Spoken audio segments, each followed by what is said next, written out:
Hey there guys, I'm back to another game review. Today we're taking a look at Life is Strange Double Exposure, the newest entry in the graphic adventure series. You take control as Max Caulfield once more, continuing her story from the 2015 original. While working as a photographer at Caledon University, she befriends Safi before she is tragically murdered. Max must now solve yet another murder mystery while still dealing with the events at Arcadia Bay. Longtime fans of the franchise are not happy with how Deck 9 handled this one. Many people love the Pricefield ship, but Chloe does not have a major role here. In addition, when the game makes you choose between the two endings of the first game, it's very cheap where Chloe and Max broke up off screen. Alongside other issues with the story and Max's overall characterization, fans are calling this the worst in the series. As for my opinion, I can agree with certain criticisms, but Life is Strange Double Exposure takes the player on yet another supernatural adventure. While the later half of the story falls off a bit, I can see what Deck 9 wanted to do here. Is this game worth $50, and is it actually the worst Life is Strange game yet? Let's talk about it.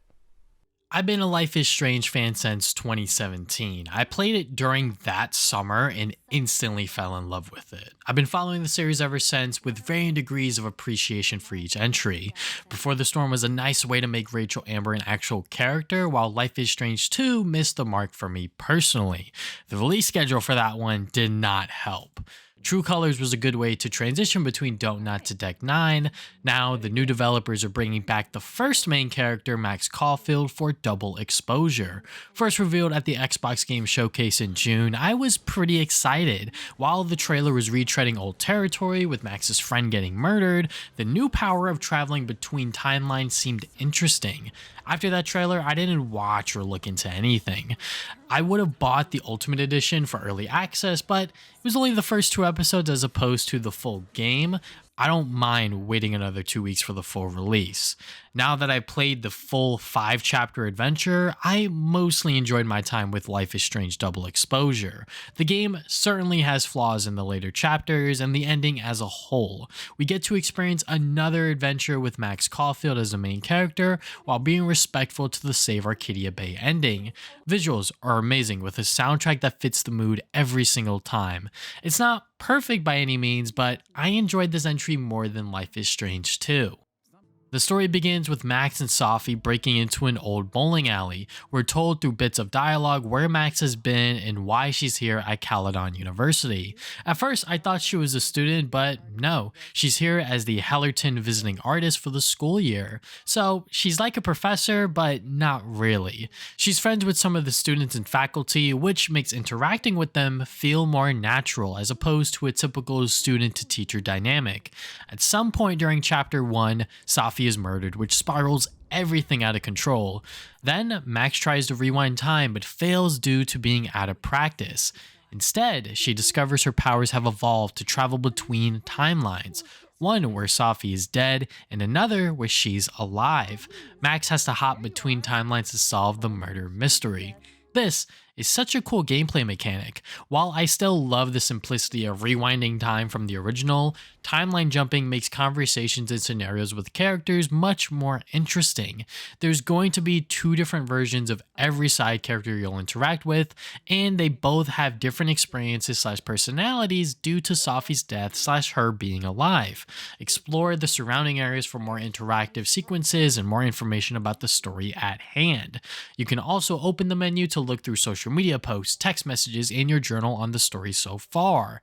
I was deep in the social media posts and text messages because they really bring the side characters to life here. Even when they're not on screen, you can still interact with them or figure out how they're feeling. It is a bit strange for students and faculty to constantly interact with each other on the platform. You can reply to text messages too, which is neat. As always, there will be times where a major choice will pop up that will slightly change the course of the story. It's minor / subtle character interactions that sadly do not lead to multiple endings or a massive switch up in the plot. It does feel kind of lazy having all these choices lead up to a single ending. The first 3 chapters are fantastic, really bringing me back to the world of Life is Strange. Chapters 4 and 5 definitely go too far into the supernatural elements. It might work for you, but it felt very sloppy. The dialogue and writing style is fine, maybe cringy at times, but the performances by the cast are fantastic. Hannah Tell returns to voice Max, and she's great. The voice actor for Amanda, Samantha Bowling, is also amazing. She's the main love interest in Max's life, and they share some heartfelt moments with each other. For the most part, I enjoyed my time with Life is Strange Double Exposure. There's a lot of great moments and sequences that made me realize why I love this series. Issues are present in the back half of the story that made me question where we were going, but it isn't a total loss. This isn't the worst Life is Strange game. There's a ton of charm here that fans of the series will love to see. Now, I will be spoiling this game right from this point onwards, so if you want to avoid spoilers, stop watching the video and come back later. If you know what I'm about to talk about or don't care about spoilers, I appreciate you sticking around. Alright, let's talk about how Deck 9 brought up both endings of the original Save Arcadia Bay or Save Chloe. While the 2 endings remain as a choice early on in Chapter 1, it does feel cheaply inserted. I went with Save Arcadia Bay because that was the original ending I chose, and it feels like the canon ending. I know fans love the Chloe ending, and for good reason. They are a great ship, but trying to continue the story after that ending within this game would have been tough without making 2 completely different games, which is why I love the Life is Strange comics. They take that Save Chloe ending and just completely run with it. These books do a phenomenal job at expanding this ending while giving fans new looks at other versions of Max, Chloe, and Amber. I did a video on this series a few years back, so if you wanted to check it out, it's up on the channel.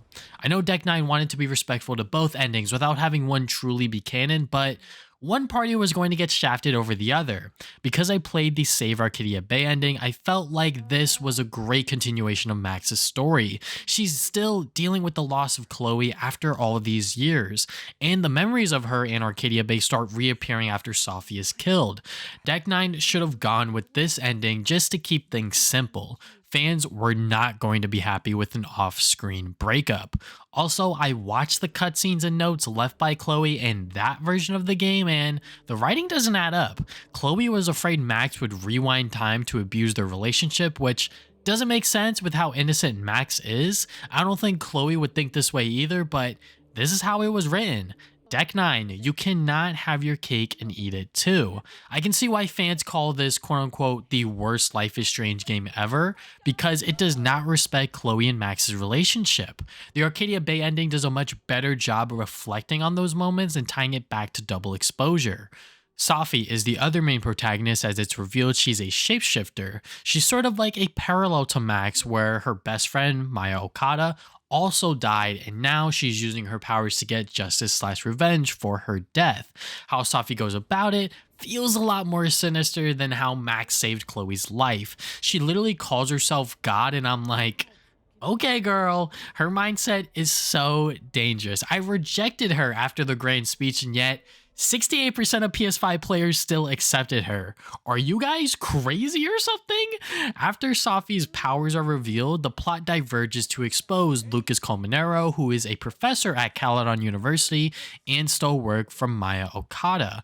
It makes sense to bring light to this situation, but certain plot threads go unchecked. Like, who was the one that shot Safi in Max's main timeline? Was it a different Max or Safi? They do bring it up again in Chapter 5 to connect it back to the beginning of Chapter 3, but Max is wearing 2 different outfits, which makes it confusing. That's probably the answer, but why would Max kill her? Is Safi really that far gone? And whatever happened to Maya? We don't know, because Lucas tells Safi, but all we know is that her mom had an involvement in canceling her book and controlling her life. Yes, that is obviously messed up, but why can't Maya's death and that whole situation be explained? Because that takes up the later half of the narrative and doesn't 100% make sense.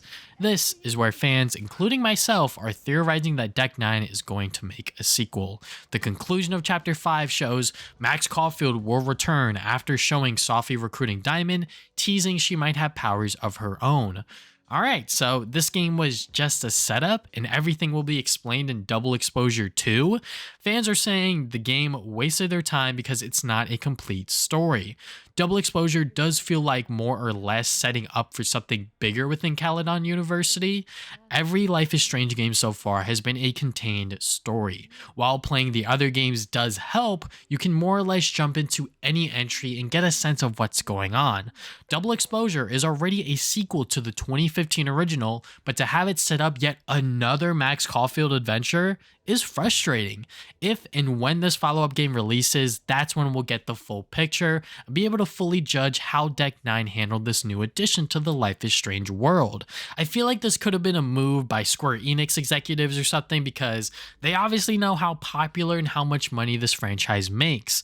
The Ultimate Edition is a $30 upgrade for early access, outfits for Max, and the exclusive cat missions. That doesn't sound like $30 worth of content, which it honestly isn't.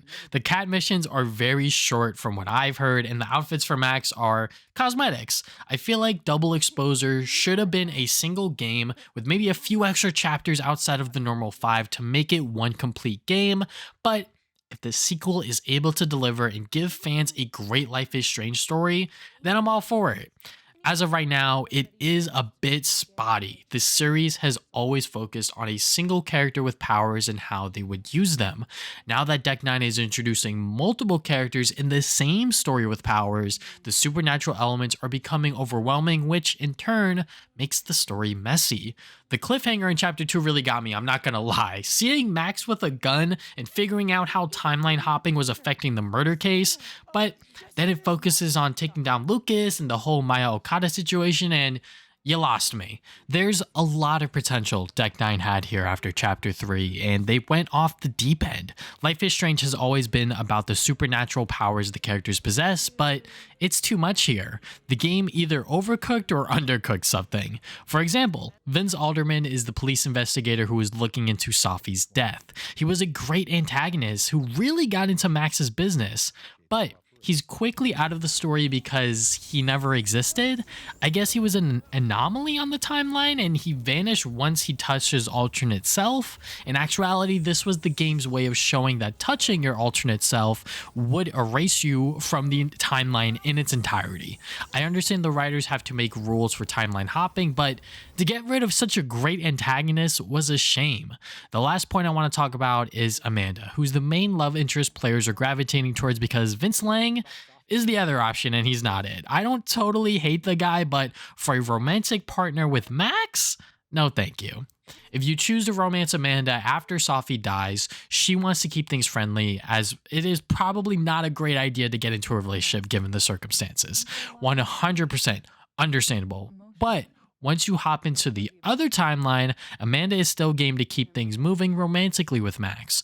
Some players have called this a red flag from Deck 9 to even consider this an option where Max already knows that her Amanda doesn't want to be romantic, and yet here you are with a different version of her ready to flirt and kiss with. Consent is everything and very important in real life scenarios. But this is a video game where our main character has rewind and timeline hopping powers. Putting real world morality on it is going to be complicated. I don't believe Deck 9 had any ill intentions, but locking off Amanda as a romantic partner because you were flirty with her before Safi's death would have been dumb. I and many other players still went along with Amanda's advances because she genuinely likes Max as a person. Max faces the consequences for her actions by the end of the game when the timelines merge. Amanda even leaves the window open to quote unquote win her back later on, which is a testament to how much she likes Max. If Amanda did not like Max at all in the main timeline, then I would 100% understand being against it. But she likes Max, and Safi's death was the only reason why she didn't move things forward. And yeah, hopefully that was about everything I wanted to talk about for Life is Strange Double Exposure. Obviously, this is a very polarizing game within the community, but I'm sure from a outside looking in, probably doesn't even mean that much. But yeah, that is my review of Life is Strange Double Exposure. I hope you guys enjoyed this spoiler-filled portion of it. If you guys want more videos like this, be sure to hit the like button and subscribe. I put new videos up on Saturdays. Follow me on social media at TV Sonic Gaming. I'm on Facebook, Twitter, Instagram, TikTok, pretty much everything. You can also check out my podcast called the Travis and Damien Podcast, to talk games, movies, and anime every other week. We even have a spoiler-filled discussion on there on episode 150 if you want to check that out. And yeah, that is all I have for today. Thank you guys for watching this video once again. Now, see you guys next time with more videos.